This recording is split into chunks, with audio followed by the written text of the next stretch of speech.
Бишкектеги түнкү клубда чуу салып асманга ок чыгарган киши кармалды. Окуя 14 майга караган түнү саат 3-төн 6 мүнөт өткөн чамасында болгон.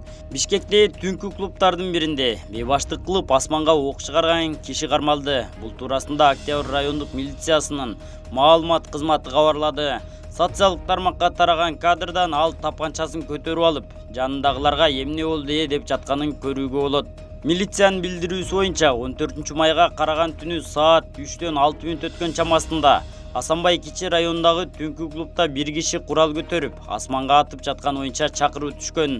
Ыкчам топ барып 34 жаштагы жаранды кармап, тергөө кызматына алып келген. Ага карата кылмыш жаза кодексинин 280-беренеси бейбаштык менен кылмыш иши козголуп, Бишкек шаардык ички иштер башкармалыгынын убактылуу кармоочу жайына киргизилген.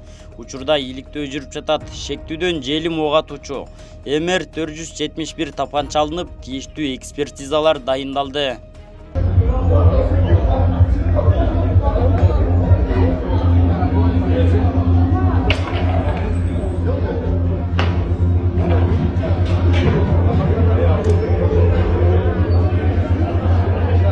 Ош шаарында өзгөчө оор кылмыштар үчүн кармалган кылмыштуу топтун мүчөлөрүнөн көп сандаган курал жарактар табылды. Бул тууралуу Ички иштер министрлигинен билдиришти. Маалыматка ылайык, аталган эки учурда тең кылмыш ири суммада акчаны тартып алуу максатында жасалган. Кармалгандардын арасында Кыргызстан менен Өзбекстандын жарандары бар. Шектүүлөрдүн жашаган жерин тинтүү учурунда көп сандагы ок атуучу куралдар, анын ичинде автоматтар, снайпердик мылтыктар, пулеметтер, тапанчалар, октарлар жана гранаталар табылып, тиешелүү экспертизалар дайындалды деп айтылат маалыматта. Белгиленгендей, кармалгандардын арасында аялдар да бар. Ал Өзбекстандын жараны, Наманган облусунун тургуну. 1987 жылы туулган аял киши Кыргызстан аймагында мыйзамсыз жүргөн.